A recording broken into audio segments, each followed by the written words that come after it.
La princesse de Clèves de Madame de La Fayette, première partie. La magnificence et la galanterie n'ont jamais paru en France avec tant d'éclat que dans les dernières années du règne de Henri II. Ce prince était galant, bien fait et amoureux. Quoique sa passion pour Diane de Poitiers, duchesse de Valentinois, eût commencé il y avait plus de 20 ans, elle n'en était pas moins violente et il n'en donnait pas des témoignages moins éclatants. Comme il réussissait admirablement dans tous les exercices du corps, il en faisait une de ses plus grandes occupations. C'étaient tous les jours des parties de chasse et de paume, des ballets, des courses de bagues ou de semblables divertissements.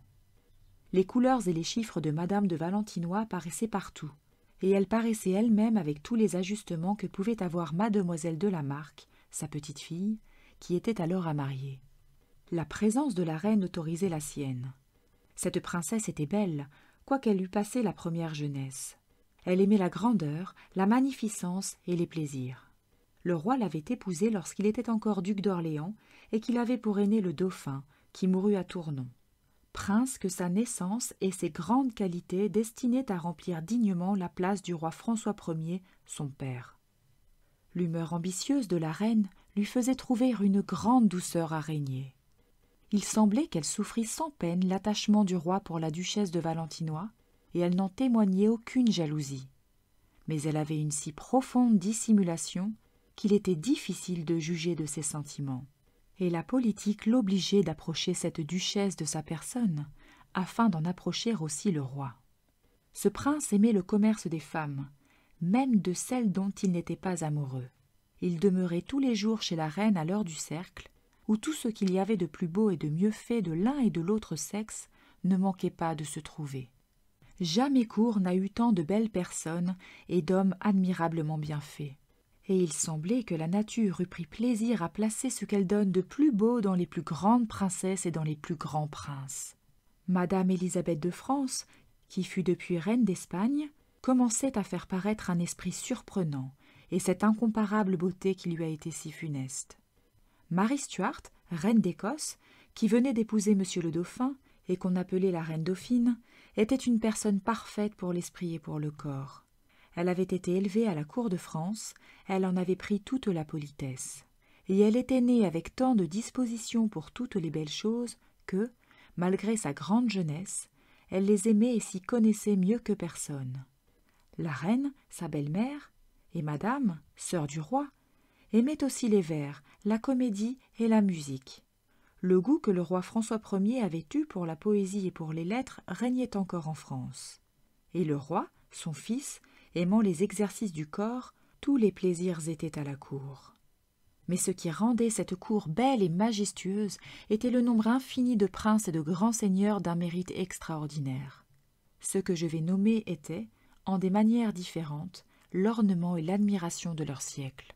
Le roi de Navarre attirait le respect de tout le monde par la grandeur de son rang et par celle qui paraissait en sa personne. Il excellait dans la guerre, et le duc de Guise lui donnait une émulation qui l'avait porté plusieurs fois à quitter sa place de général pour aller combattre auprès de lui, comme un simple soldat, dans les lieux les plus périlleux. Il est vrai aussi que ce duc avait donné des marques d'une valeur si admirable et avait eu de si heureux succès qu'il n'y avait point de grand capitaine qui ne dût le regarder avec envie. Sa valeur était soutenue de toutes les autres grandes qualités. Il avait un esprit vaste et profond, une âme noble et élevée, et une égale capacité pour la guerre et pour les affaires. Le cardinal de Lorraine, son frère, était né avec une ambition démesurée, avec un esprit vif et une éloquence admirable. Et il avait acquis une science profonde dont il se servait pour se rendre considérable en défendant la religion catholique qui commençait d'être attaquée. Le chevalier de Guise, que l'on appela depuis le grand prieur, était un prince aimé de tout le monde, bien fait, plein d'esprit, plein d'adresse et d'une valeur célèbre par toute l'Europe. Le prince de Condé, dans un petit corps peu favorisé de la nature, avait une âme grande et hautaine, et un esprit qui le rendait aimable aux yeux même des plus belles femmes. Le duc de Nevers, dont la vie était glorieuse par la guerre et par les grands emplois qu'il avait eus, quoique dans un âge un peu avancé, faisait les délices de la cour. Il avait 3 fils parfaitement bien faits. Le second, qu'on appelait le prince de Clèves, était digne de soutenir la gloire de son nom. Il était brave et magnifique, et il avait une prudence qui ne se trouve guère avec la jeunesse. Le vidame de Chartres, descendu de cette ancienne maison de Vendôme, dont les princes du sang n'ont point dédaigné de porter le nom, était également distingué dans la guerre et dans la galanterie. Il était beau, de bonne mine, vaillant, hardi, libéral. Toutes ces bonnes qualités étaient vives et éclatantes. Enfin, il était seul digne d'être comparé au duc de Nemours, si quelqu'un lui eût pu être comparable. Mais ce prince était un chef-d'œuvre de la nature. Ce qu'il avait de moins admirable était d'être l'homme du monde le mieux fait et le plus beau. Ce qui le mettait au-dessus des autres était une valeur incomparable et un agrément dans son esprit, dans son visage et dans ses actions que l'on n'a jamais vu qu'à lui seul. Il avait un enjouement qui plaisait également aux hommes et aux femmes, une adresse extraordinaire dans tous ses exercices, une manière de s'habiller qui était toujours suivie de tout le monde, sans pouvoir être imitée, et enfin un air dans toute sa personne qui faisait qu'on ne pouvait regarder que lui dans tous les lieux où il paraissait. Il n'y avait aucune dame dans la cour dont la gloire n'eût été flattée de le voir attaché à elle. Peu de celles à qui il s'était attaché se pouvaient vanter de lui avoir résisté, et même plusieurs à qui il n'avait point témoigné de passion n'avaient pas laissé d'en avoir pour lui. Il avait tant de douceur et tant de disposition à la galanterie qu'il ne pouvait refuser quelque soin à celle qui tâchait de lui plaire. Ainsi il avait plusieurs maîtresses, mais il était difficile de deviner celle qu'il aimait véritablement. Il allait souvent chez la reine Dauphine. La beauté de cette princesse, sa douceur, le soin qu'elle avait de plaire à tout le monde et l'estime particulière qu'elle témoignait à ce prince avaient souvent donné lieu de croire qu'il levait les yeux jusqu'à elle. Messieurs de Guise, dont elle était nièce, avaient beaucoup augmenté leur crédit et leur considération par son mariage. Leur ambition les faisait aspirer à s'égaler au prince du sang et à partager le pouvoir du connétable de Montmorency. Le roi se reposait sur lui de la plus grande partie du gouvernement des affaires et traitait le duc de Guise et le maréchal de Saint-André comme ses favoris. Mais ceux que la faveur ou les affaires approchaient de sa personne ne s'y pouvaient maintenir qu'en se soumettant à la duchesse de Valentinois. Et, quoiqu'elle n'eût plus de jeunesse ni de beauté, elle le gouvernait avec un empire si absolu que l'on peut dire qu'elle était maîtresse de sa personne et de l'État. Le roi avait toujours aimé le connétable, et sitôt qu'il avait commencé à régner, il l'avait rappelé de l'exil où le roi François Ier l'avait envoyé. La cour était partagée entre messieurs de Guise et le connétable, qui était soutenu des princes du sang. L'un et l'autre parti avaient toujours songé à gagner la duchesse de Valentinois. Le duc d'Aumale, frère du duc de Guise, avait épousé une de ses filles. Le connétable aspirait à la même alliance. Il ne se contentait pas d'avoir marié son fils aîné avec madame Diane, fille du roi et d'une dame de Piémont, qui se fit religieuse aussitôt qu'elle fut accouchée. Ce mariage avait eu beaucoup d'obstacles par les promesses que M. de Montmorency avait faites à mademoiselle de Pienne, une des filles d'honneur de la reine. Et, bien que le roi les eût surmontées avec une patience et une bonté extrêmes, ce connétable ne se trouvait pas encore assez appuyé s'il ne s'assurait de madame de Valentinois et s'il ne la séparait de messieurs de Guise, dont la grandeur commençait à donner de l'inquiétude à cette duchesse. Elle avait retardé, autant qu'elle avait pu, le mariage du dauphin avec la reine d'Écosse. La beauté et l'esprit capable et avancé de cette jeune reine, et l'élévation que ce mariage donnait à messieurs de Guise, lui étaient insupportables. Elle haïssait particulièrement le cardinal de Lorraine. Il lui avait parlé avec aigreur, et même avec mépris. Elle voyait qu'il prenait des liaisons avec la reine, de sorte que le connétable la trouva disposée à s'unir avec lui, et à entrer dans une alliance par le mariage de mademoiselle de la Marque, sa petite-fille, avec monsieur d'Anville, son second fils, qui succéda depuis à sa charge sous le règne de Charles IX. Le connétable ne crut pas trouver d'obstacle dans l'esprit de monsieur d'Anville pour un mariage, comme il en avait trouvé dans l'esprit de monsieur de Montmorency. Mais, quoique les raisons lui en fussent cachées, les difficultés n'en furent guère moindres. Monsieur d'Anville était éperdument amoureux de la reine Dauphine, et, quelque peu d'espérance qu'elle eût dans cette passion, il ne pouvait se résoudre à prendre un engagement qui partagerait ses soins. Le maréchal de Saint-André était le seul dans la cour qui n'eût point pris de parti. Il était un des favoris, et sa faveur ne tenait qu'à sa personne. Le roi l'avait aimé dès le temps qu'il était dauphin, et depuis, il l'avait fait maréchal de France, dans un âge où l'on n'a pas encore accoutumé de prétendre aux moindres dignités. Sa faveur lui donnait un éclat qu'il soutenait par son mérite et par l'agrément de sa personne, par une grande délicatesse pour sa table et pour ses meubles, et par la plus grande magnificence qu'on eût jamais vue en un particulier. La libéralité du roi fournissait à cette dépense. Ce prince allait jusqu'à la prodigalité pour ceux qu'il aimait. Il n'avait pas toutes les grandes qualités, mais il en avait plusieurs, et surtout celle d'aimer la guerre et de l'entendre. Aussi avait-il eu d'heureux succès, et, si on en excepte la bataille de Saint-Quentin, son règne n'avait été qu'une suite de victoires. Il avait gagné en personne la bataille de Renty. Le Piémont avait été conquis. Les Anglais avaient été chassés de France, et l'empereur Charles Quint avait vu finir sa bonne fortune devant la ville de Metz, qu'il avait assiégée inutilement avec toutes les forces de l'Empire et de l'Espagne. Néanmoins, comme le malheur de Saint-Quentin avait diminué l'espérance de nos conquêtes, et que, depuis, la fortune avait semblé se partager entre les deux rois, ils se trouvèrent insensiblement disposés à la paix. La duchesse douairière de Lorraine avait commencé à en faire des propositions dans le temps du mariage de monsieur le dauphin, et il y avait toujours eu depuis quelques négociations secrètes. Enfin, Cercamp, dans le pays d'Artois, fut choisi pour le lieu où l'on devait s'assembler. Le cardinal de Lorraine, le connétable de Montmorency et le maréchal de Saint-André s'y trouvèrent pour le roi, le duc d'Albe et le prince d'Orange pour Philippe II. Et le duc et la duchesse de Lorraine furent les médiateurs. Les principaux articles étaient le mariage de madame Élisabeth de France avec don Carlos, infant d'Espagne, et celui de madame sœur du roi avec monsieur de Savoie. Le roi demeura cependant sur la frontière, et il y reçut la nouvelle de la mort de Marie, reine d'Angleterre. Il envoya le comte de Randan à Élisabeth pour la complimenter sur son avènement à la couronne. Elle le reçut avec joie. Ses droits étaient si mal établis qu'il lui était avantageux de se voir reconnu par le roi. Ce comte la trouva instruite des intérêts de la cour de France et du mérite de ceux qui la composaient. Mais surtout, il la trouva si remplie de la réputation du duc de Nemours, elle lui parla tant de fois de ce prince, et avec tant d'empressement, que, quand M. de Randan fut revenu et qu'il rendit compte au roi de son voyage, il lui dit qu'il n'y avait rien que M. de Nemours ne pût prétendre auprès de cette princesse, et qu'il ne doutait point qu'elle ne fût capable de l'épouser. Le roi en parla à ce prince dès le soir même. Il lui fit conter par M. de Randan toutes ses conversations avec Élisabeth, et lui conseilla de tenter cette grande fortune. M. de Nemours crut d'abord que le roi ne lui parlait pas sérieusement, mais comme il vit le contraire.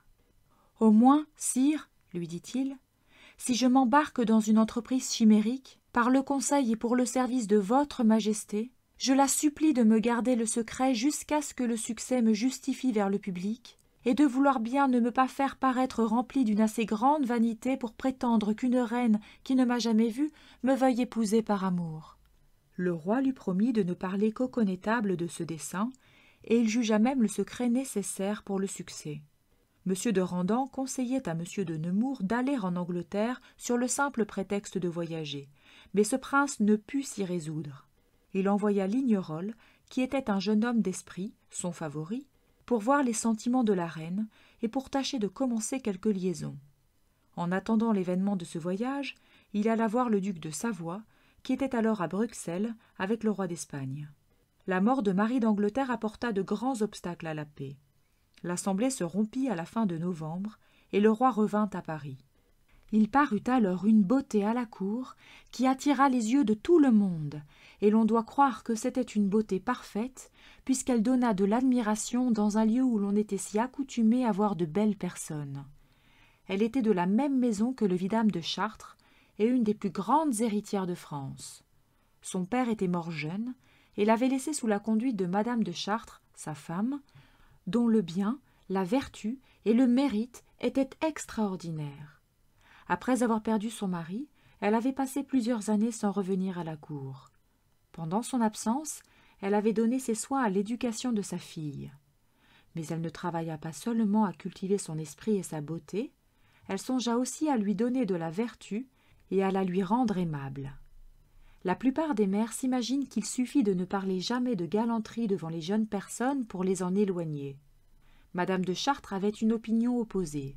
Elle faisait souvent à sa fille des peintures de l'amour. Elle lui montrait ce qu'il a d'agréable pour la persuader plus aisément sur ce qu'elle lui en apprenait de dangereux. Elle lui contait le peu de sincérité des hommes, leur tromperie et leur infidélité, les malheurs domestiques où plongent les engagements, et elle lui faisait voir, d'un autre côté, quelle tranquillité suivait la vie d'une honnête femme, et combien la vertu donnait d'éclat et d'élévation à une personne qui avait de la beauté et de la naissance. Mais elle lui faisait voir aussi combien il était difficile de conserver cette vertu, que par une extrême défiance de soi-même et par un grand soin de s'attacher à ce qui seul peut faire le bonheur d'une femme, qui est d'aimer son mari et d'en être aimée. Cette héritière était alors un des grands partis qu'il y eut en France, et, quoiqu'elle fût dans une extrême jeunesse, l'on avait déjà proposé plusieurs mariages. Madame de Chartres, qui était extrêmement glorieuse, ne trouvait presque rien digne de sa fille. La voyant dans sa 16e année, elle voulut la mener à la cour. Lorsqu'elle arriva, le vidame alla au-devant d'elle. Il fut surpris de la grande beauté de mademoiselle de Chartres, et il en fut surpris avec raison.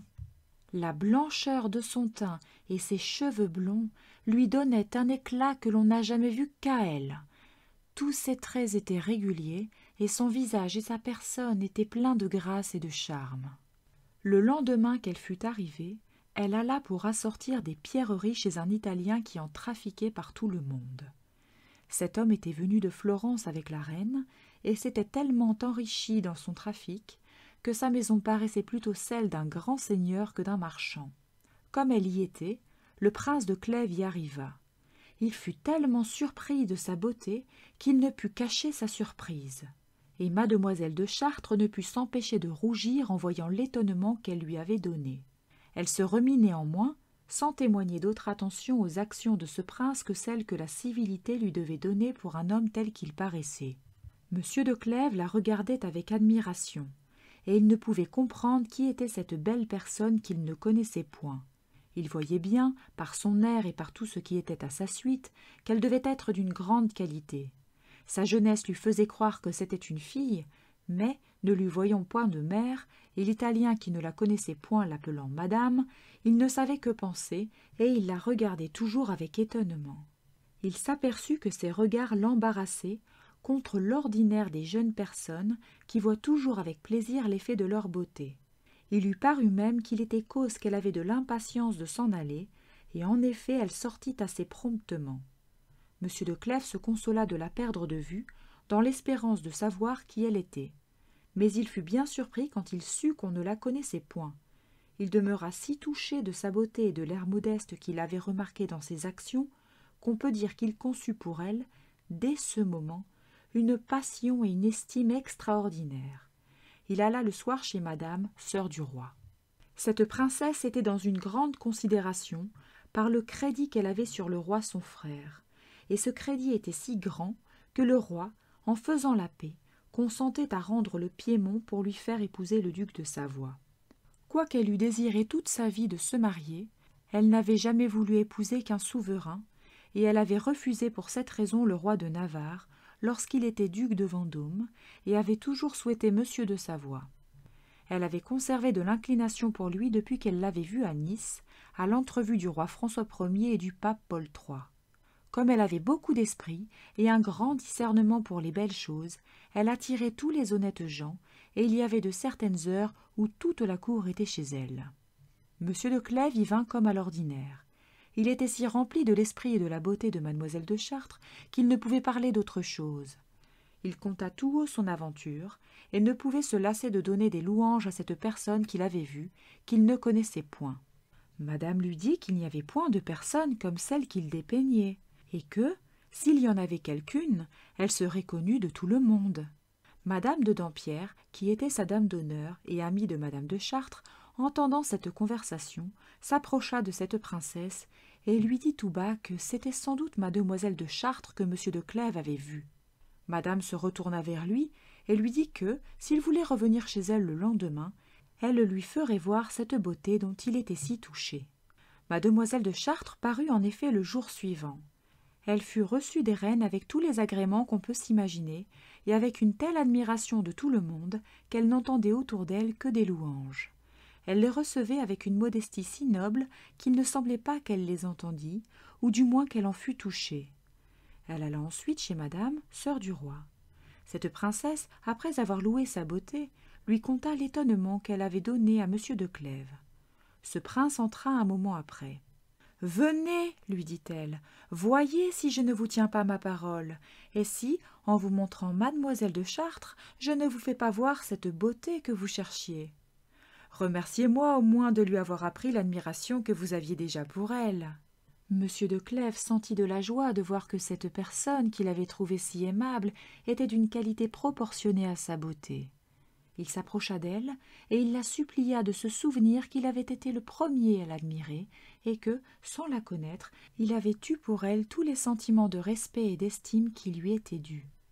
Le chevalier de Guise et lui, qui étaient amis, sortirent ensemble de chez madame.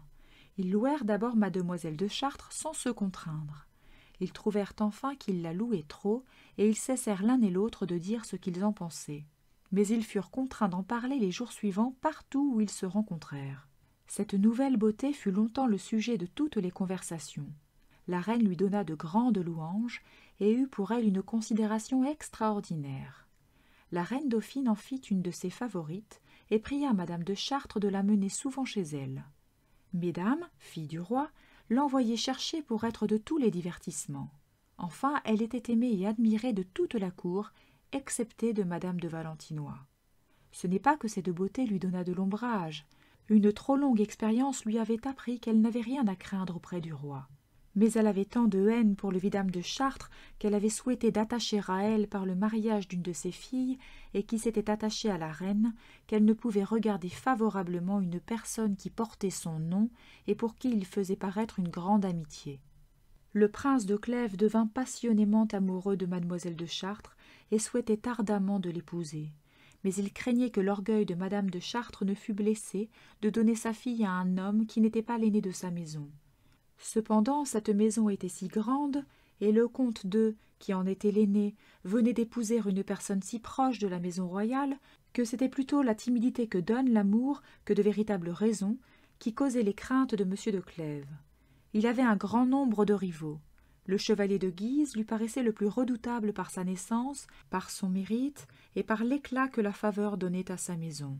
Ce prince était devenu amoureux de mademoiselle de Chartres le premier jour qu'il l'avait vue. Il s'était aperçu de la passion de M. de Clèves comme M. de Clèves s'était aperçu de la sienne. Quoiqu'ils fussent amis, l'éloignement que donnent les mêmes prétentions ne leur avait pas permis de s'expliquer ensemble, et leur amitié s'était refroidie sans qu'ils eussent eu la force de s'éclaircir.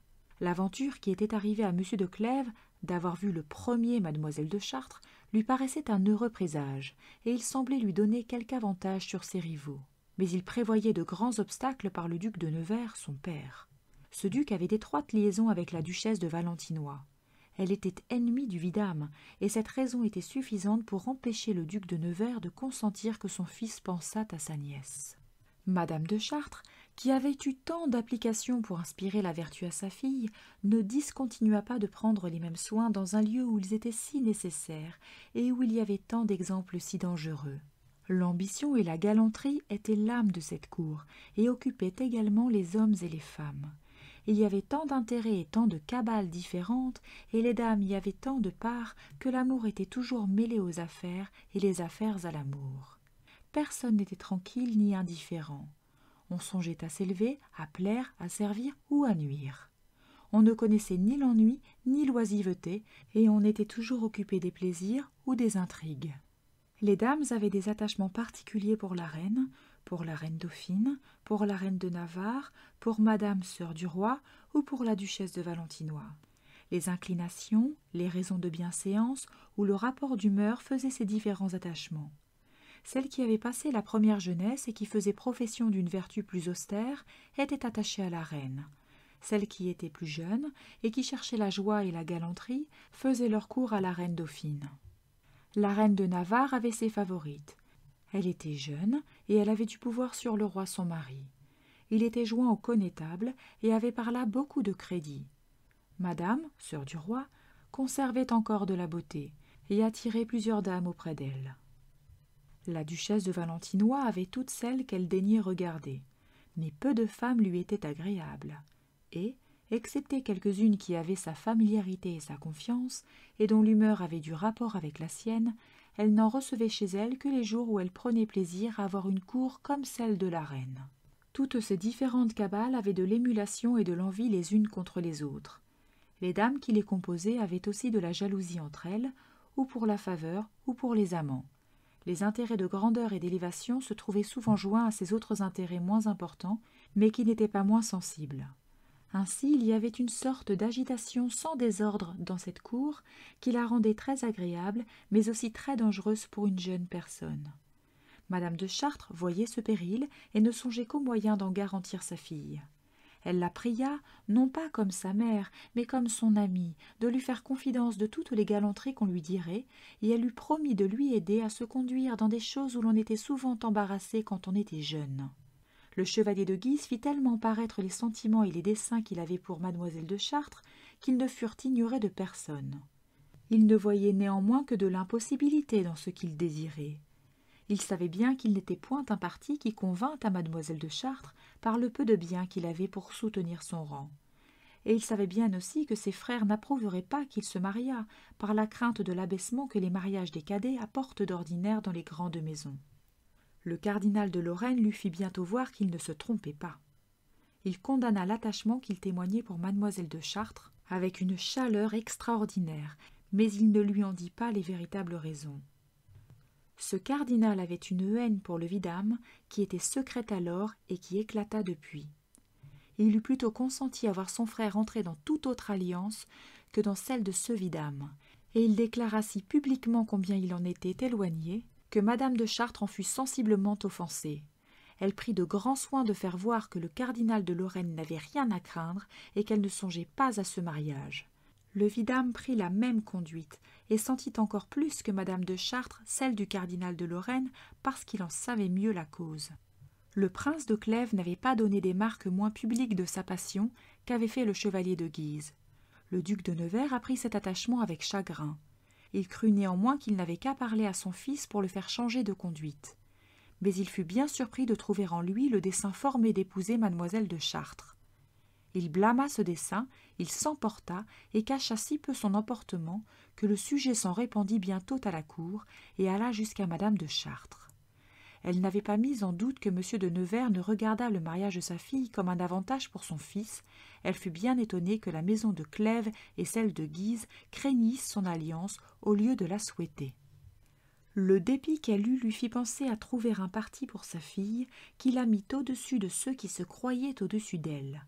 Après avoir tout examiné, elle s'arrêta au prince dauphin, fils du duc de Montpensier. Il était lors à marier, et c'était ce qu'il y avait de plus grand à la cour.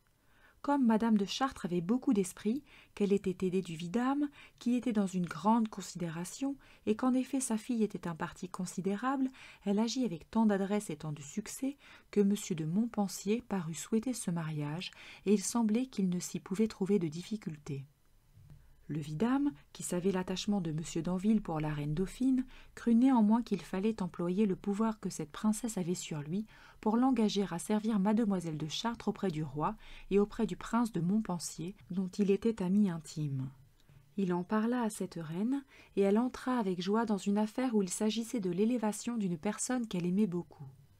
Elle le témoigna au vidame, et l'assura que, quoiqu'elle sût bien qu'elle ferait une chose désagréable au cardinal de Lorraine, son oncle, elle passerait avec joie par-dessus cette considération, parce qu'elle avait sujet de se plaindre de lui, et qu'il prenait tous les jours les intérêts de la reine contre les siens propres. Les personnes galantes sont toujours bien aises qu'un prétexte leur donne lieu de parler à ceux qui les aiment. Sitôt que le vidame eut quitté madame la dauphine, elle ordonna à Chastelard, qui était favori de M. d'Anville, et qui savait la passion qu'il avait pour elle, de lui aller dire de sa part de se trouver le soir chez la reine. Chastelard reçut cette commission avec beaucoup de joie et de respect. Ce gentilhomme était d'une bonne maison de Dauphiné. Mais son mérite et son esprit le mettaient au-dessus de sa naissance. Il était reçu et bien traité de tout ce qu'il y avait de grands seigneurs à la cour, et la faveur de la maison de Montmorency l'avait particulièrement attaché à M. d'Anville. Il était bien fait de sa personne, adroit à toutes sortes d'exercices. Il chantait agréablement, il faisait des vers, et avait un esprit galant et passionné qui plut si fort à M. d'Anville qu'il le fit confident de l'amour qu'il avait pour la reine dauphine. Cette confidence l'approchait de cette princesse, et ce fut en la voyant souvent qu'il prit le commencement de cette malheureuse passion qui lui ôta la raison et qui lui coûta enfin la vie. M. d'Anville ne manqua pas d'être le soir chez la reine. Il se trouva heureux que madame la dauphine l'eût choisi pour travailler à une chose qu'elle désirait, et il lui promit d'obéir exactement à ses ordres. Mais madame de Valentinois, ayant été avertie du dessein de ce mariage, l'avait traversé avec tant de soin et avait tellement prévenu le roi que, lorsque M. d'Anville lui en parla, il lui fit paraître qu'il ne l'approuvait pas et lui ordonna même de le dire au prince de Montpensier. L'on peut juger ce que sentit madame de Chartres par la rupture d'une chose qu'elle avait tant désirée, dont le mauvais succès donnait un si grand avantage à ses ennemis et faisait un si grand tort à sa fille. La reine dauphine témoigna à mademoiselle de Chartres, avec beaucoup d'amitié, le déplaisir qu'elle avait de lui avoir été inutile. « Vous voyez, lui dit-elle, que j'ai un médiocre pouvoir. Je suis si haïe de la reine et de la duchesse de Valentinois qu'il est difficile que, par elle ou par ceux qui sont dans leur dépendance, elle ne traverse toujours toutes les choses que je désire. Cependant, ajouta-t-elle, je n'ai jamais pensé qu'à leur plaire. Aussi, elles ne me haïssent qu'à cause de la reine ma mère, qui leur a donné autrefois de l'inquiétude et de la jalousie. Le roi en avait été amoureux avant qu'il ne le fût de madame de Valentinois, et, dans les premières années de son mariage, qu'il n'avait point encore d'enfant, quoiqu'il aimât cette duchesse, il parut quasi résolu de se démarier pour épouser la reine ma mère. Madame de Valentinois, qui craignait une femme qu'il avait déjà aimée, et dont la beauté et l'esprit pouvaient diminuer sa faveur, s'unit au connétable, qui ne souhaitait pas aussi que le roi épousât une sœur de messieurs de Guise. Ils mirent le feu roi dans leurs sentiments, et, quoiqu'il haït mortellement la duchesse de Valentinois, comme il aimait la reine, il travailla avec eux pour empêcher le roi de se démarier. Mais, pour lui ôter absolument la pensée d'épouser la reine ma mère, ils firent son mariage avec le roi d'Écosse, qui était veuf de madame Magdeleine, sœur du roi, et ils le firent parce qu'il était le plus prêt à conclure, et manquèrent aux engagements qu'on avait avec le roi d'Angleterre, qui la souhaitait ardemment. Il s'en fallait peu même que ce manquement ne fît une rupture entre les deux rois. Henri VIII ne pouvait se consoler de n'avoir pas épousé la reine ma mère, et, quelque autre princesse française qu'on lui proposât, il disait toujours qu'elle ne remplacerait jamais celle qu'on lui avait ôtée. Il est vrai aussi que la reine ma mère était une parfaite beauté, et que c'est une chose remarquable que, veuve d'un duc de Longueville, 3 rois aient souhaité de l'épouser. Son malheur l'a donnée au moindre et l'a mise dans un royaume où elle ne trouve que des peines. On dit que je lui ressemble. Je crains de lui ressembler aussi par sa malheureuse destinée. Et, quelque bonheur qui semble se préparer pour moi, je ne saurais croire que j'en jouisse. Mademoiselle de Chartres dit à la reine que ces tristes pressentiments étaient si mal fondés qu'elle ne les conserverait pas longtemps et qu'elle ne devait point douter que son bonheur ne répondît aux apparences. Personne n'osait plus penser à mademoiselle de Chartres par la crainte de déplaire au roi ou par la pensée de ne pas réussir auprès d'une personne qui avait espéré un prince du sang. M. de Clèves ne fut retenu par aucune de ces considérations. La mort du duc de Nevers, son père, qui arriva alors, le mit dans une entière liberté de suivre son inclination, et, sitôt que le temps de la bienséance du deuil fut passé, il ne songea plus qu'au moyen d'épouser mademoiselle de Chartres. Il se trouvait heureux d'en faire la proposition dans un temps où ce qui s'était passé avait éloigné les autres partis, et où il était quasi assuré qu'on ne la lui refuserait pas. Ce qui troublait sa joie était la crainte de ne lui être pas agréable, et il eût préféré le bonheur de lui plaire à la certitude de l'épouser sans en être aimé. Le chevalier de Guise lui avait donné quelque sorte de jalousie, mais comme elle était plutôt fondée sur le mérite de ce prince que sur aucune des actions de mademoiselle de Chartres, il songea seulement à tâcher de découvrir s'il était assez heureux pour qu'elle approuvât la pensée qu'il avait pour elle. Il ne la voyait que chez les reines ou aux assemblées. Il était difficile d'avoir une conversation particulière. Il en trouva pourtant les moyens, et il lui parla de son dessein et de sa passion avec tout le respect imaginable. Il la pressa de lui faire connaître quels étaient les sentiments qu'elle avait pour lui, et il lui dit que ceux qu'il avait pour elle étaient d'une nature qui le rendrait éternellement malheureux si elle n'obéissait que par devoir aux volontés de madame sa mère. Comme mademoiselle de Chartres avait le cœur très noble et très bien fait, elle fut véritablement touchée de reconnaissance du procédé du prince de Clèves. Cette reconnaissance donna à ses réponses et à ses paroles un certain air de douceur qui suffisait pour donner de l'espérance à un homme aussi éperdument amoureux que l'était ce prince, de sorte qu'il se flatta d'une partie de ce qu'il souhaitait. Elle rendit compte à sa mère de cette conversation, et madame de Chartres lui dit qu'il y avait tant de grandeur et de bonne qualité dans monsieur de Clèves, et qu'il faisait paraître tant de sagesse pour son âge, que, si elle sentait son inclination portée à l'épouser, elle y consentirait avec joie. Mademoiselle de Chartres répondit qu'elle lui remarquait les mêmes bonnes qualités, qu'elle l'épouserait même avec moins de répugnance qu'un autre, mais qu'elle n'avait aucune inclination particulière pour sa personne. Dès le lendemain, ce prince fit parler à madame de Chartres. Elle reçut la proposition qu'on lui faisait, et elle ne craignit point de donner à sa fille un mari qu'elle ne pût aimer, en lui donnant le prince de Clèves. Les articles furent conclus. On parla au roi, et ce mariage fut su de tout le monde. Monsieur de Clèves se trouvait heureux, sans être néanmoins entièrement content. Il voyait avec beaucoup de peine que les sentiments de mademoiselle de Chartres ne passaient pas ceux de l'estime et de la reconnaissance. Et il ne pouvait se flatter qu'elle en cachât de plus obligeants, puisque l'état où ils étaient lui permettait de les faire paraître sans choquer son extrême modestie. Il ne se passait guère de jour qu'il ne lui en fît ses plaintes. « Est-il possible, lui disait-il, que je puisse n'être pas heureux en vous épousant ? Cependant, il est vrai que je ne le suis pas. Vous n'avez pour moi qu'une sorte de bonté qui ne me peut satisfaire. Vous n'avez ni impatience, ni inquiétude, ni chagrin.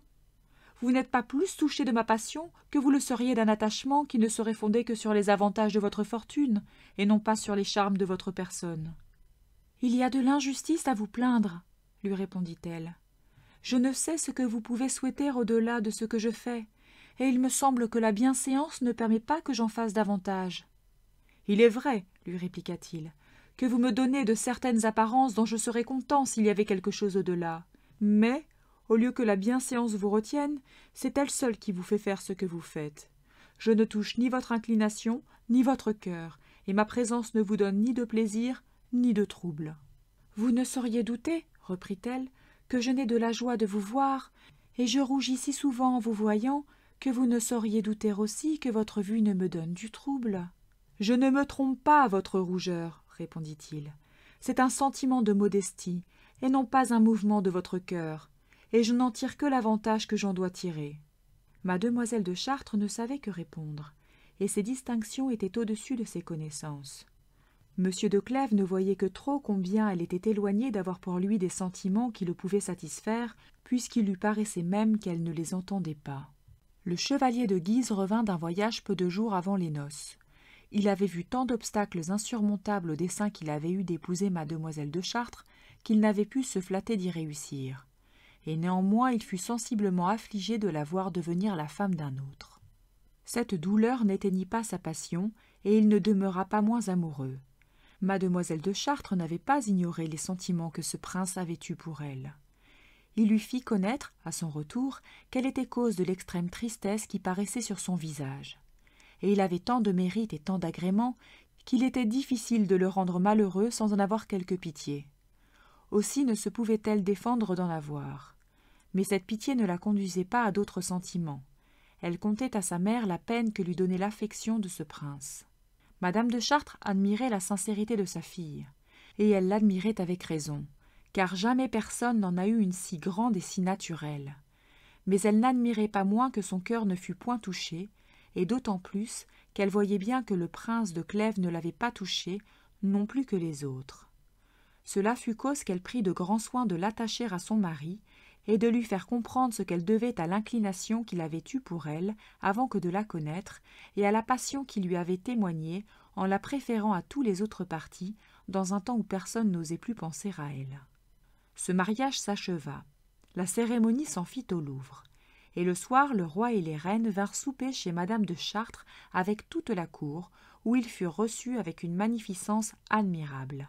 Le chevalier de Guise n'osa se distinguer des autres et ne pas assister à cette cérémonie. Mais il y fut si peu maître de sa tristesse qu'il était aisé de la remarquer. Monsieur de Clèves ne trouva pas que mademoiselle de Chartres eût changé de sentiment en changeant de nom. La qualité de mari lui donna de plus grands privilèges, mais elle ne lui donna pas une autre place dans le cœur de sa femme. Cela fit aussi que, pour être son mari, il ne laissa pas d'être son amant, parce qu'il avait toujours quelque chose à souhaiter au-delà de sa possession.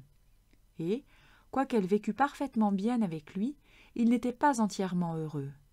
Il conservait pour elle une passion violente et inquiète qui troublait sa joie. La jalousie n'avait point de part à ce trouble. Jamais mari n'a été si loin d'en prendre, et jamais femme n'a été si loin d'en donner. Elle était néanmoins exposée au milieu de la cour. Elle allait tous les jours chez les reines et chez madame. Tout ce qu'il y avait d'hommes jeunes et galants la voyait chez elle, et chez le duc de Nevers, son beau-frère, dont la maison était ouverte à tout le monde. Mais elle avait un air qui inspirait un si grand respect, et qui paraissait si éloigné de la galanterie, que le maréchal de Saint-André, quoique audacieux et soutenu de la faveur du roi, était touché de sa beauté sans oser le lui faire paraître que par des soins et des devoirs.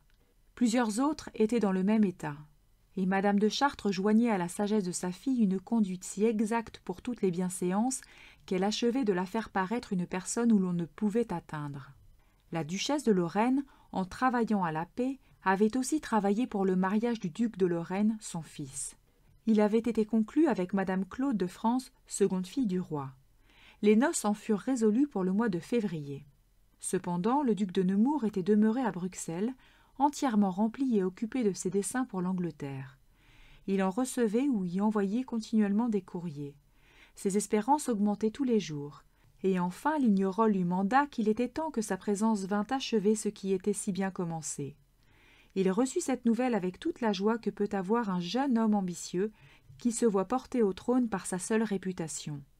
Son esprit s'était insensiblement accoutumé à la grandeur de cette fortune, et, au lieu qu'il l'avait rejetée d'abord comme une chose où il ne pouvait parvenir, les difficultés s'étaient effacées de son imagination et il ne voyait plus d'obstacles.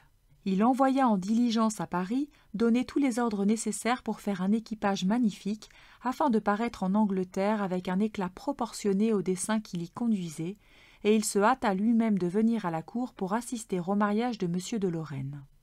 Il arriva la veille des fiançailles, et dès le même soir qu'il fut arrivé, il alla rendre compte au roi de l'état de son dessein, et recevoir ses ordres et ses conseils pour ce qu'il lui restait à faire.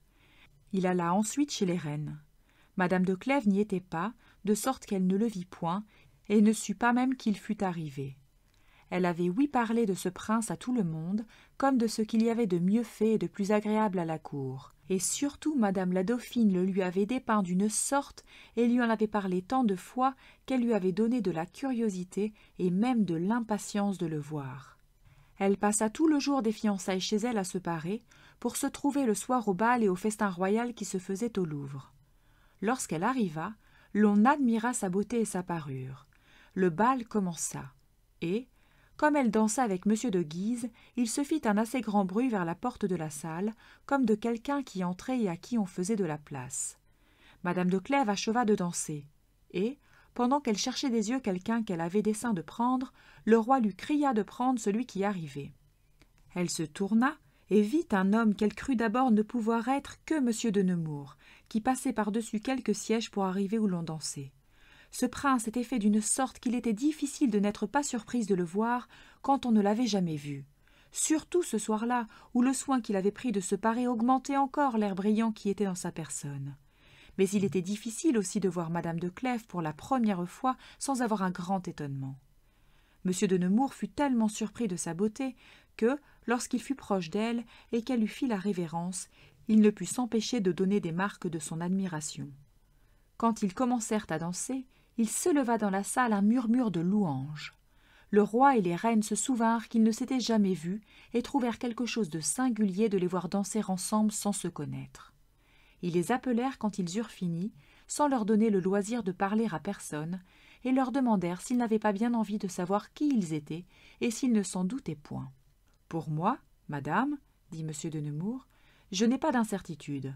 Mais, comme madame de Clèves n'a pas les mêmes raisons pour deviner qui je suis que celles que j'ai pour la reconnaître, je voudrais bien que votre majesté eût la bonté de lui apprendre mon nom. Je crois, dit madame la dauphine, qu'elle le sait aussi bien que vous savez le sien. Je vous assure, madame, reprit madame de Clèves, qui paraissait un peu embarrassée, que je ne devine pas si bien que vous pensez. Vous devinez fort bien, répondit madame la dauphine. Et il y a même quelque chose d'obligeant pour monsieur de Nemours à ne vouloir pas avouer que vous le connaissez sans l'avoir jamais vu. La reine les interrompit pour faire continuer le bal. Monsieur de Nemours prit la reine dauphine. Cette princesse était d'une parfaite beauté et avait paru telle aux yeux de monsieur de Nemours avant qu'il allât en Flandre. Mais, de tout le soir, il ne put admirer que madame de Clèves. Le chevalier de Guise, qui l'adorait toujours, était à ses pieds, et ce qui se venait de passer lui avait donné une douleur sensible. Il prit comme un présage que la fortune destinait monsieur de Nemours à être amoureux de madame de Clèves, et, soit qu'en effet il eût paru quelque trouble sur son visage, ou que la jalousie fit voir au chevalier de Guise au-delà de la vérité, il crut qu'elle avait été touchée de la vue de ce prince, et il ne put s'empêcher de lui dire que monsieur de Nemours était bien heureux de commencer à être connu d'elle par une aventure qui avait quelque chose de galant et d'extraordinaire. Madame de Clèves revint chez elle, l'esprit si rempli de tout ce qui s'était passé au bal, que, quoiqu'il fût fort tard, elle alla dans la chambre de sa mère pour lui en rendre compte, et elle lui loua monsieur de Nemours avec un certain air qui donna à madame de Chartres la même pensée qu'avait eue le chevalier de Guise. Le lendemain, la cérémonie des noces se fit. Madame de Clèves y vit le duc de Nemours avec une mine et une grâce si admirables qu'elle en fut encore plus surprise. Les jours suivants, elle le vit chez la reine dauphine, elle le vit jouer à la paume avec le roi, elle le vit courre la bague, elle l'entendit parler, mais elle le vit toujours surpasser de si loin tous les autres et se rendre tellement maître de la conversation dans tous les lieux où il était, par l'air de sa personne et par l'agrément de son esprit, qu'il fit en peu de temps une grande impression dans son cœur. Il est vrai aussi que, comme M. de Nemours sentait pour elle une inclination violente, qui lui donnait cette douceur et cet enjouement qu'inspirent les premiers désirs de plaire, il était encore plus aimable qu'il n'avait accoutumé de l'être, de sorte que, se voyant souvent, et se voyant l'un et l'autre ce qu'il y avait de plus parfait à la cour, il était difficile qu'ils ne se plussent infiniment. La duchesse de Valentinois était de toutes les parties de plaisir, et le roi avait pour elle la même vivacité et les mêmes soins que dans les commencements de sa passion. Madame de Clèves, qui était dans cet âge où l'on ne croit pas qu'une femme puisse être aimée quand elle a passé 25 ans, regardait avec un extrême étonnement l'attachement que le roi avait pour cette duchesse, qui était grand-mère et qui venait de marier sa petite-fille. Elle en parlait souvent à madame de Chartres. « Est-il possible, madame, lui disait-elle, qu'il y ait si longtemps que le roi en soit amoureux? Comment s'est-il pu attacher à une personne qui était beaucoup plus âgée que lui, qui avait été maîtresse de son père et qu'il est encore de beaucoup d'autres à ce que j'ai ouï dire? »« Il est vrai, répondit-elle, que ce n'est ni le mérite ni la fidélité de madame de Valentinois qui a fait naître la passion du roi, ni qui l'a conservée. Et c'est aussi en quoi il n'est pas excusable. Car si cette femme avait eu de la jeunesse et de la beauté jointes à sa naissance, qu'elle eût eu le mérite de n'avoir jamais rien aimé, qu'elle eût aimé le roi avec une fidélité exacte, qu'elle l'eût aimé par rapport à sa seule personne, sans intérêt de grandeur, ni de fortune, et sans se servir de son pouvoir que pour des choses honnêtes ou agréables au roi même, il faut avouer qu'on aurait eu de la peine à s'empêcher de louer ce prince du grand attachement qu'il a pour elle. Si je ne craignais, continua madame de Chartres, que vous disiez de moi ce que l'on dit de toutes les femmes de mon âge, qu'elles aiment à conter les histoires de leur temps, je vous apprendrai le commencement de la passion du roi pour cette duchesse et plusieurs choses de la cour du feu roi, qui ont même beaucoup de rapport avec celles qui se passent encore présentement. « Bien loin de vous accuser, reprit madame de Clèves, de redire les histoires passées, je me plains, madame, que vous ne m'ayez pas instruite des présentes, et que vous ne m'ayez point appris les divers intérêts et les diverses liaisons de la cour. Je les ignore si entièrement que je croyais, il y a peu de jours, que monsieur le connétable était fort bien avec la reine. »« Vous aviez une opinion bien opposée à la vérité, » répondit madame de Chartres. « La reine est monsieur le connétable, et, si elle a jamais quelque pouvoir, il ne s'en apercevra que trop. Elle sait qu'il a dit plusieurs fois au roi que de tous ses enfants, il n'y avait que les naturels qui lui ressemblassent. »« Je n'eusse jamais soupçonné cette haine, » interrompit madame de Clèves. après avoir vu le soin que la reine avait d'écrire à monsieur le connétable pendant sa prison, la joie qu'elle a témoignée à son retour, et comme elle l'appelle toujours mon compère, aussi bien que le roi. Si vous jugez sur les apparences en ce lieu-ci, répondit madame de Chartres, vous serez souvent trompé. Ce qui paraît n'est presque jamais la vérité. Mais pour revenir à madame de Valentinois, vous savez qu'elle s'appelle Diane de Poitiers. Sa maison était très illustre.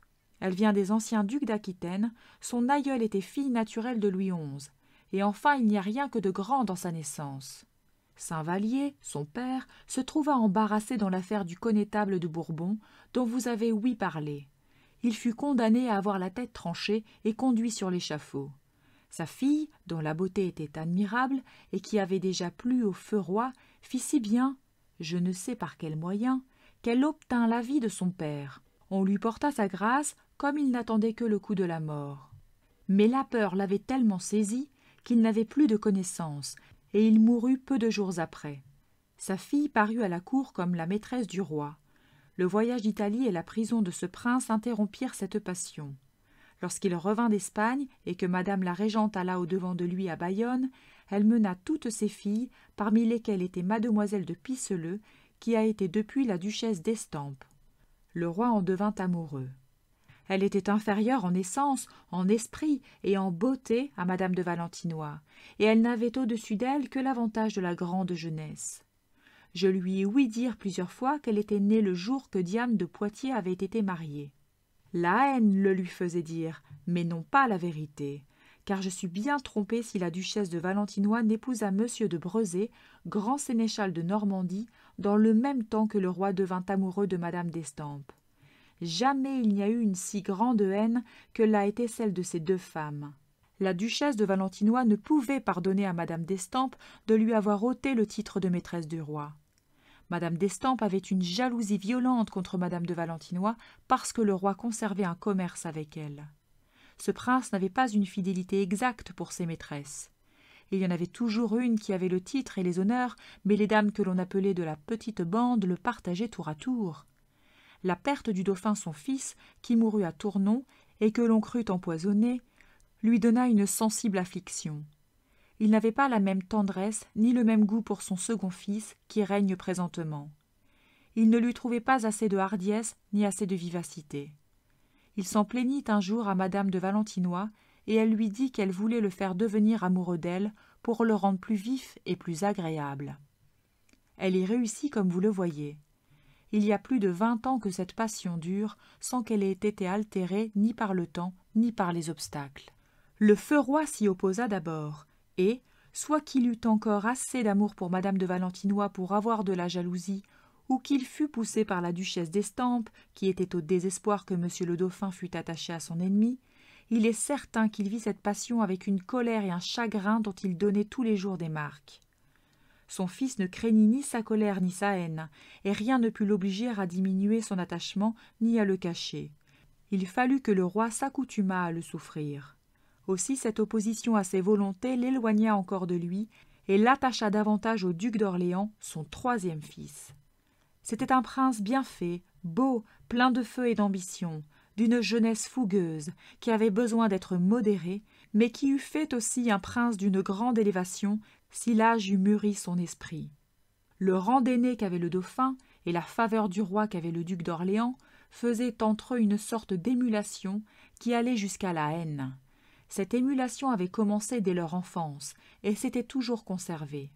Lorsque l'empereur passa en France, il donna une préférence entière au duc d'Orléans sur monsieur le dauphin, qui la ressentit si vivement que, comme cet empereur était à Chantilly, il voulut obliger monsieur le connétable à l'arrêter sans attendre le commandement du roi. Monsieur le connétable ne le voulut pas. Le roi le blâma, dans la suite, de n'avoir pas suivi le conseil de son fils, et, lorsqu'il l'éloigna de la cour, cette raison y eut beaucoup de part. La division des deux frères donna la pensée à la duchesse d'Estampes de s'appuyer de monsieur le duc d'Orléans pour la soutenir auprès du roi contre madame de Valentinois. Elle y réussit. Ce prince, sans être amoureux d'elle, n'entra guère moins dans ses intérêts que le dauphin était dans ceux de madame de Valentinois. Cela fit 2 cabales dans la cour, telles que vous pouvez vous les imaginer. Mais ces intrigues ne se bornèrent pas seulement à des démêlés de femmes. L'empereur, qui avait conservé de l'amitié pour le duc d'Orléans, avait offert plusieurs fois de lui remettre le duché de Milan. Dans les propositions qui se firent depuis pour la paix, il faisait espérer de lui donner les 17 provinces et de lui faire épouser sa fille. Monsieur le dauphin ne souhaitait ni la paix, ni ce mariage. Il se servit de monsieur le connétable, qu'il a toujours aimé, pour faire voir au roi de quelle importance il était de ne pas donner à son successeur un frère aussi puissant que le serait un duc d'Orléans, avec l'alliance de l'empereur et les 17 provinces. Monsieur le connétable entra d'autant mieux dans les sentiments de monsieur le dauphin qu'il s'opposait par là à ceux de madame d'Estampes, qui était son ennemi déclaré et qui souhaitait ardemment l'élévation de monsieur le duc d'Orléans. Monsieur le dauphin commandait alors l'armée du roi en Champagne et avait réduit celle de l'empereur en une telle extrémité qu'elle eût péri entièrement si la duchesse d'Estampes, craignant que de trop grands avantages ne nous fissent refuser la paix et l'alliance de l'empereur pour monsieur le duc d'Orléans, n'eût fait secrètement avertir les ennemis de surprendre Épernay et Château-Thierry, qui étaient pleins de vivres. Ils le firent et sauvèrent par ce moyen toute leur armée. Cette duchesse ne jouit pas longtemps du succès de sa trahison. Peu après, monsieur le duc d'Orléans mourut à Faremoutier d'une espèce de maladie contagieuse. Il aimait une des plus belles femmes de la cour et en était aimé. Je ne vous la nommerai pas, parce qu'elle a vécu depuis avec tant de sagesse, et qu'elle a même caché avec tant de soin la passion qu'elle avait pour ce prince, qu'elle a mérité que l'on conserve sa réputation. Le hasard fit qu'elle reçut la nouvelle de la mort de son mari le même jour qu'elle apprit celle de monsieur d'Orléans, de sorte qu'elle eut ce prétexte pour cacher sa véritable affliction, sans avoir la peine de se contraindre. Le roi ne survécut guère au prince son fils. Il mourut 2 ans après. Il recommanda à monsieur le dauphin de se servir du cardinal de Tournon et de l'amiral d'Annebault, et ne parla point de monsieur le connétable, qui était pour lors relégué à Chantilly. Ce fut néanmoins la première chose que fit le roi son fils, de le rappeler et de lui donner le gouvernement des affaires. Madame d'Estampes fut chassée et reçut tous les mauvais traitements qu'elle pouvait attendre d'une ennemie toute puissante. La duchesse de Valentinois se vengea alors pleinement, et de cette duchesse et de tous ceux qui lui avaient déplu. Son pouvoir parut plus absolu sur l'esprit du roi qu'il ne paraissait encore pendant qu'il était dauphin. Depuis 12 ans que ce prince règne, elle est maîtresse absolue de toutes choses. Elle dispose des charges et des affaires. Elle a fait chasser le cardinal de Tournon, le chancelier Olivier et Villeroy. Ceux qui ont voulu éclairer le roi sur sa conduite ont péri dans cette entreprise.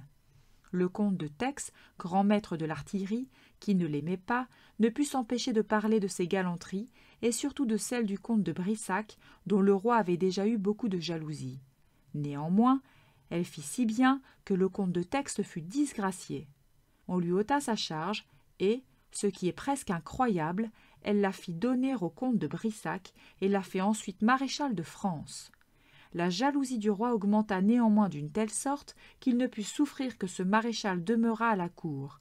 Mais la jalousie, qui est aigre et violente en tous les autres, est douce et modérée en lui par l'extrême respect qu'il a pour sa maîtresse, en sorte qu'il n'osa éloigner son rival que sur le prétexte de lui donner le gouvernement de Piémont. Il y a passé plusieurs années. Il revint, l'hiver dernier, sur le prétexte de demander des troupes et d'autres choses nécessaires pour l'armée qu'il commande. Le désir de revoir madame de Valentinois et la crainte d'en être oublié avaient peut-être beaucoup de part à ce voyage. Le roi le reçut avec une grande froideur. Messieurs de Guise, qui ne l'aiment pas, mais qui n'osent le témoigner à cause de madame de Valentinois, se servirent de monsieur le vidame, qui est son ennemi déclaré, pour empêcher qu'il n'obtînt aucune des choses qu'il était venu demander. Il n'était pas difficile de lui nuire. Le roi le haïssait, et sa présence lui donnait de l'inquiétude, de sorte qu'il fut contraint de s'en retourner sans reporter aucun fruit de son voyage que d'avoir peut-être rallumé dans le cœur de madame de Valentinois des sentiments que l'absence commençait d'éteindre. Le roi a bien eu d'autres sujets de jalousie, mais ou il ne les a pas connus, ou il n'a osé s'en plaindre. « Je ne sais, ma fille, ajouta madame de Chartres, si vous ne trouverez point que je vous ai plus appris de choses que vous n'aviez envie d'en savoir. »« Je suis très éloignée, madame, de faire cette plainte, répondit madame de Clèves, et, sans la peur de vous importuner, je vous demanderai encore plusieurs circonstances que j'ignore. La passion de M. de Nemours pour Madame de Clèves fut d'abord si violente qu'elle lui ôta le goût et même le souvenir de toutes les personnes qui l'avaient aimé et avec qui il avait conservé des commerces pendant son absence. Il ne prit pas seulement le soin de chercher des prétextes pour rompre avec elles, il ne put se donner la patience d'écouter leurs plaintes et de répondre à leurs reproches. Madame la dauphine, pour qui il avait eu des sentiments assez passionnés, ne put tenir dans son cœur contre Madame de Clèves. Son impatience pour le voyage d'Angleterre commença même à se ralentir, et il ne pressa plus avec tant d'ardeur les choses qui étaient nécessaires pour son départ. Il allait souvent chez la reine dauphine, parce que Madame de Clèves y allait souvent, et il n'était pas fâché de laisser imaginer à ce que l'on avait cru de ses sentiments pour cette reine. Madame de Clèves lui paraissait d'un si grand prix qu'il se résolut de manquer plutôt à lui donner des marques de sa passion que de hasarder de la faire connaître au public. Il n'en parla pas même au vidame de Chartres, qui était son ami intime, et pour qui il n'avait rien de caché. Il prit une conduite si sage et s'observa avec tant de soin que personne ne le soupçonna d'être amoureux de Madame de Clèves que le chevalier de Guise. Et elle aurait eu peine à s'en apercevoir elle-même si l'inclination qu'elle avait pour lui ne lui eût donné une attention particulière pour ses actions qui ne lui permit pas d'en douter. Elle ne se trouva pas la même disposition à dire à sa mère ce qu'elle pensait des sentiments de ce prince, qu'elle avait eu à lui parler de ses autres amants. Sans avoir un dessein formé de le lui cacher, elle ne lui en parla point. Mais Madame de Chartres ne le voyait que trop, aussi bien que le penchant que sa fille avait pour lui. Cette connaissance lui donna une douleur sensible. Elle jugeait bien le péril où était cette jeune personne d'être aimée d'un homme fait comme M. de Nemours, pour qui elle avait de l'inclination. Elle fut entièrement confirmée dans les soupçons qu'elle avait de cette inclination par une chose qui arriva peu de jours après. Le maréchal de Saint-André, qui cherchait toutes les occasions de faire voir sa magnificence, supplia le roi, sur le prétexte de lui montrer sa maison, qui ne venait que d'être achevée, de lui vouloir faire l'honneur d'y aller souper avec les reines. Ce maréchal était bien aise aussi de faire paraître aux yeux de Madame de Clèves cette dépense éclatante qui allait jusqu'à la profusion. Quelques jours avant celui qui avait été choisi pour ce souper, le roi dauphin, dont la santé était assez mauvaise, s'était trouvé mal et n'avait vu personne. La reine, sa femme, avait passé tout le jour auprès de lui. Sur le soir, comme il se portait mieux, il fit entrer toutes les personnes de qualité qui étaient dans son antichambre. La reine dauphine s'en alla chez elle. Elle y trouva Madame de Clèves et quelques autres dames qui étaient le plus dans sa familiarité. Comme il était assez tard et qu'elle n'était point habillée, elle n'alla pas chez la reine. Elle fit dire qu'on ne la voyait point et fit apporter ses pierreries afin d'en choisir pour le bal du maréchal de Saint-André et pour en donner à Madame de Clèves, à qui elle en avait promis. Comme elle était dans cette occupation, le prince de Condé arriva. Sa qualité lui rendait toutes les entrées libres. La reine dauphine lui dit qu'il venait sans doute de chez le roi son mari et lui demanda ce que l'on y faisait. « L'on dispute contre M. de Nemours, madame, répondit-il, et il défend avec tant de chaleur la cause qu'il soutient qu'il faut que ce soit la sienne. Je crois qu'il a quelque maîtresse qui lui donne de l'inquiétude quand elle est au bal, tant il trouve que c'est une chose fâcheuse pour un amant que d'y voir la personne qu'il aime. »« Comment ?» reprit madame la dauphine. « Monsieur de Nemours ne veut pas que sa maîtresse aille au bal ? J'avais bien cru que les maris pouvaient souhaiter que leurs femmes n'y allassent pas, mais, pour les amants, je n'avais jamais pensé qu'ils pussent être de ce sentiment. »« Monsieur de Nemours trouve, répliqua le prince de Condé, que le bal est ce qu'il y a de plus insupportable pour les amants, soit qu'ils soient aimés ou qu'ils ne le soient pas.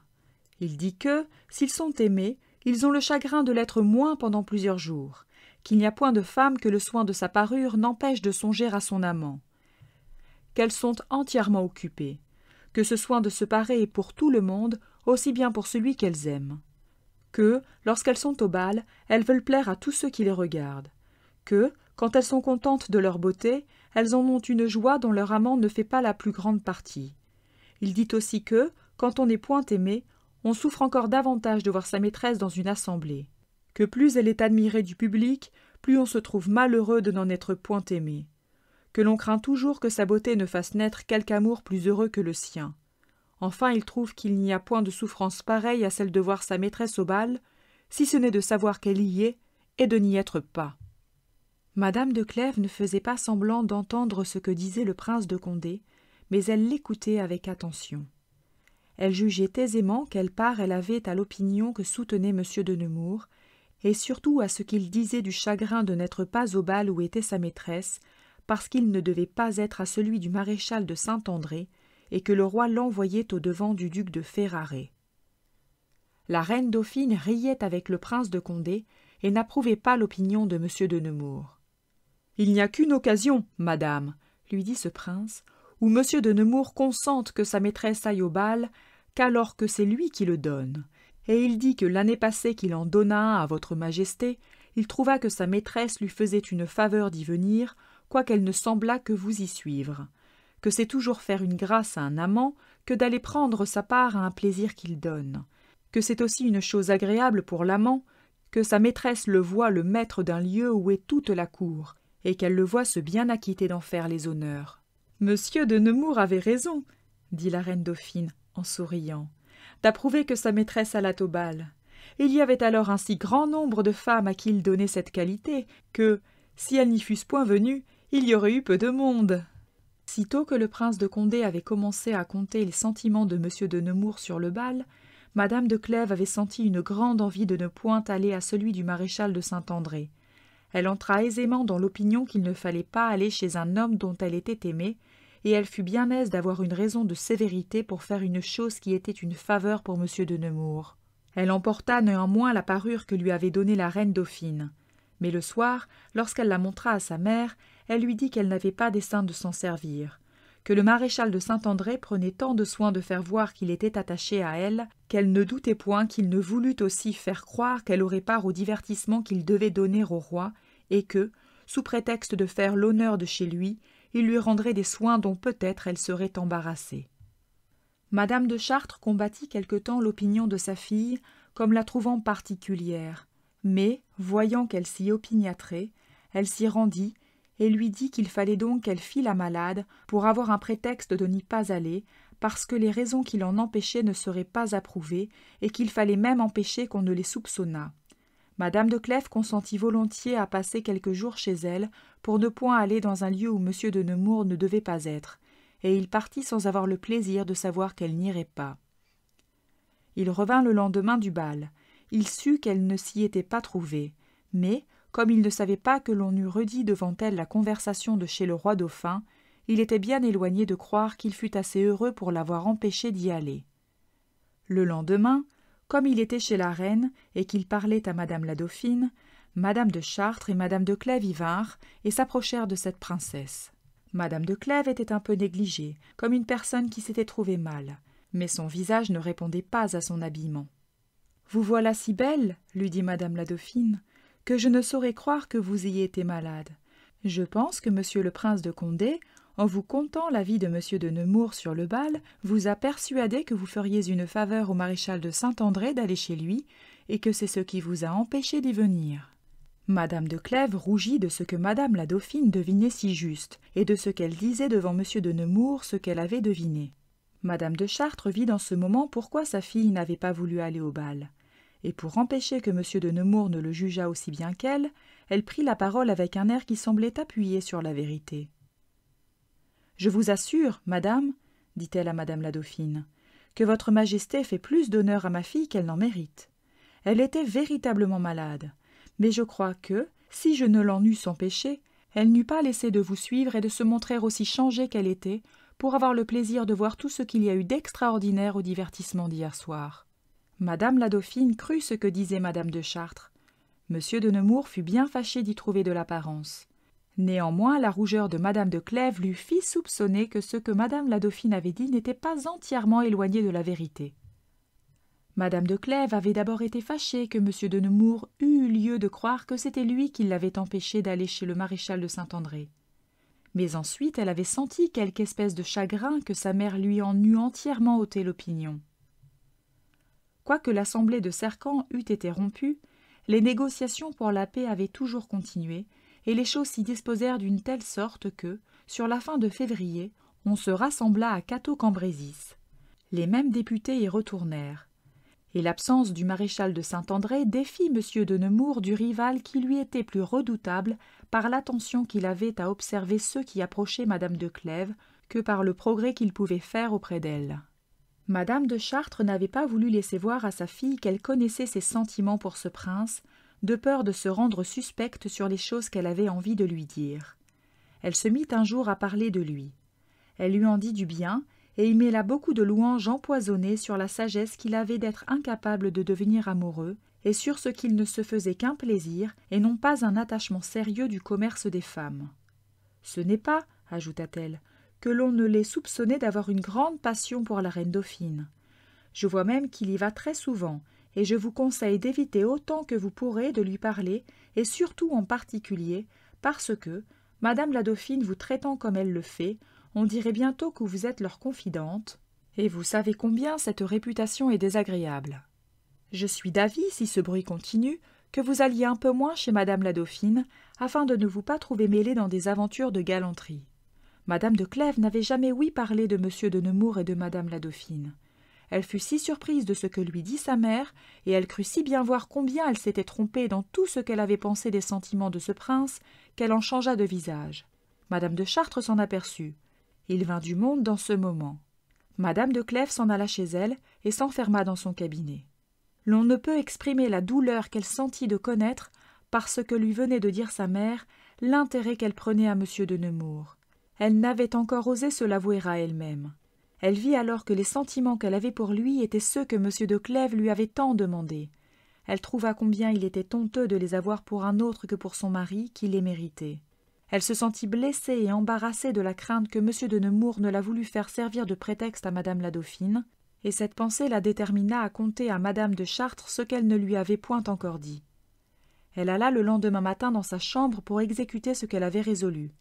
Mais elle trouva que madame de Chartres avait un peu de fièvre, de sorte qu'elle ne voulut pas lui parler.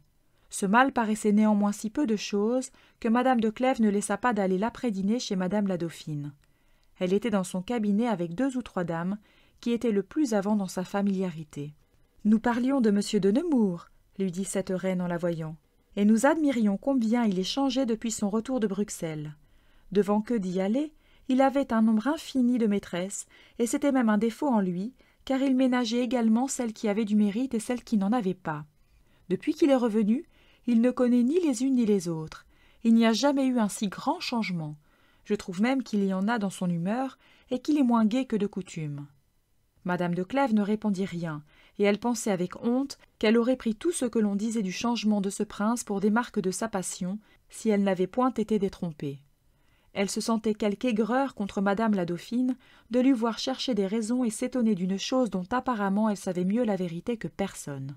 Elle ne put s'empêcher de lui en témoigner quelque chose.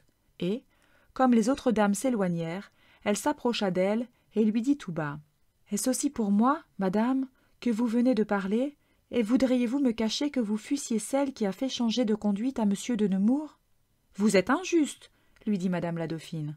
« Vous savez que je n'ai rien de caché pour vous.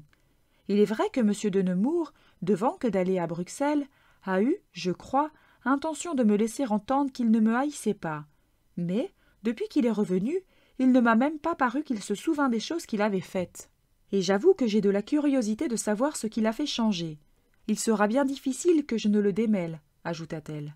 Le vidame de Chartres, qui est son ami intime, est amoureux d'une personne sur qui j'ai quelque pouvoir, et je saurai par ce moyen ce qui a fait ce changement. » Madame la dauphine parla d'un air qui persuada madame de Clèves, et elle se trouva malgré elle dans un état plus calme et plus doux que celui où elle était auparavant. Lorsqu'elle revint chez sa mère, elle sut qu'elle était beaucoup plus mal qu'elle ne l'avait laissée. La fièvre lui avait redoublé, et les jours suivants elle augmenta de telle sorte qu'il parut que ce serait une maladie considérable.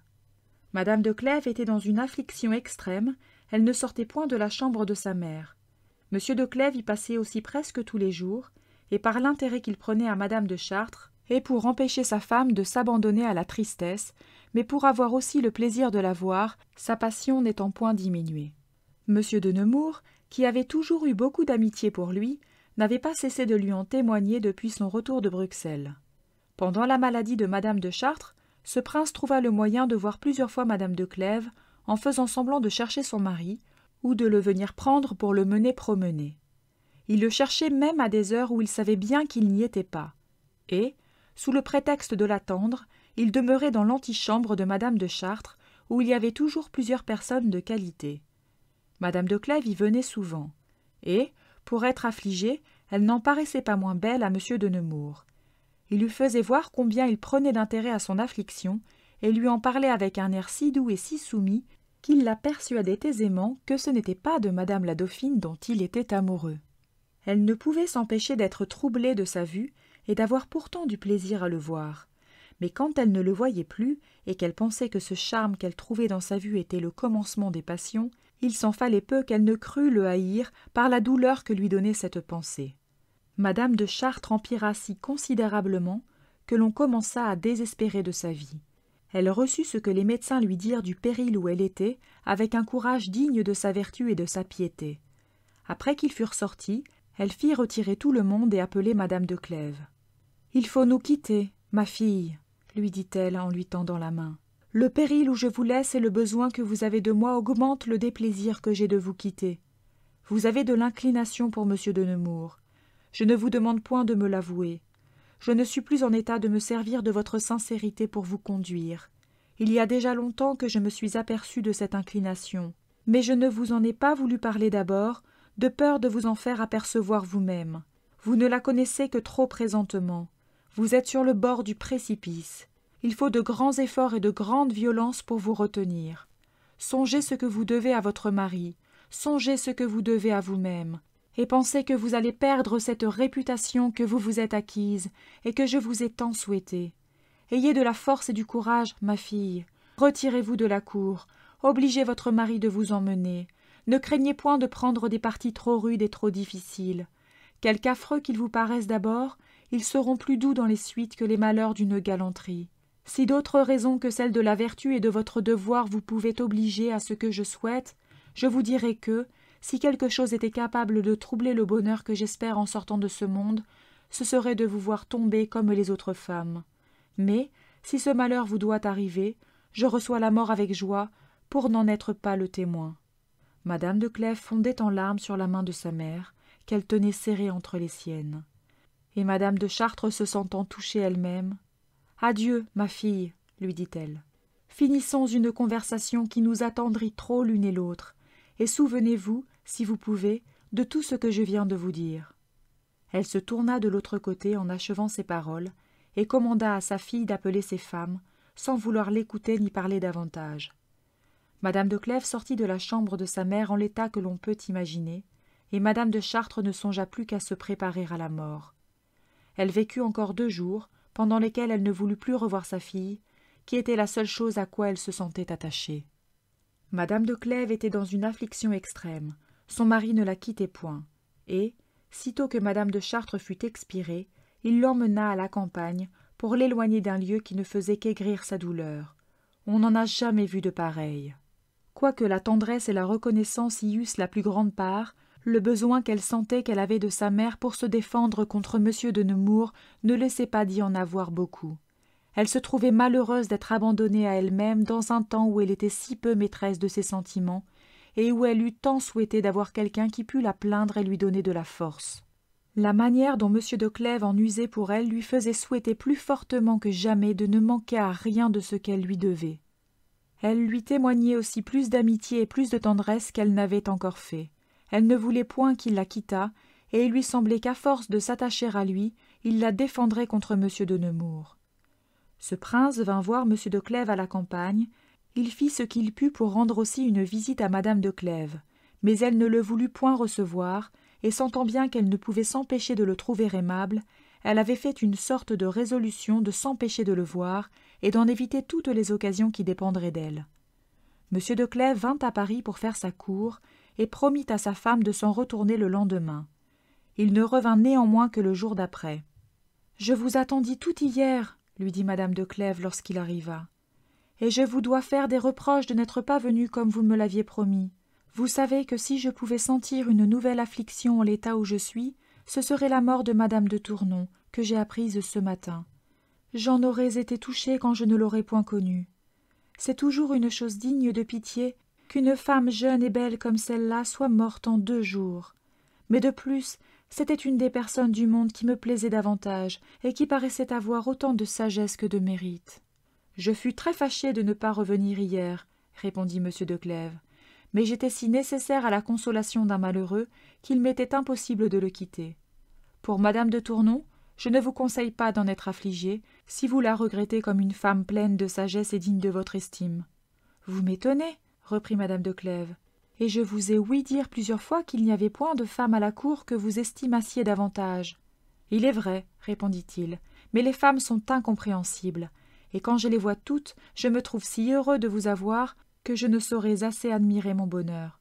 Vous m'estimez plus que je ne vaux, répliqua madame de Clèves en soupirant, et il n'est pas encore temps de me trouver digne de vous. Apprenez-moi, je vous en supplie, ce qui vous a détrompé de madame de Tournon. Il y a longtemps que je le suis, répliqua-t-il, et que je sais qu'elle aimait le comte de Sancerre, à qui elle donnait des espérances de l'épouser. Je ne saurais le croire, interrompit madame de Clèves, que madame de Tournon, après cet éloignement si extraordinaire qu'elle a témoigné pour le mariage depuis qu'elle est veuve, et après les déclarations publiques qu'elle a faites de ne se remarier jamais, ait donné des espérances à Sancerre. Si elle n'en eût donné qu'à lui, répliqua M. de Clèves, il ne faudrait pas s'étonner. Mais ce qu'il y a de surprenant, c'est qu'elle en donnait aussi à Estouteville dans le même temps, et je vais vous en apprendre toute cette histoire.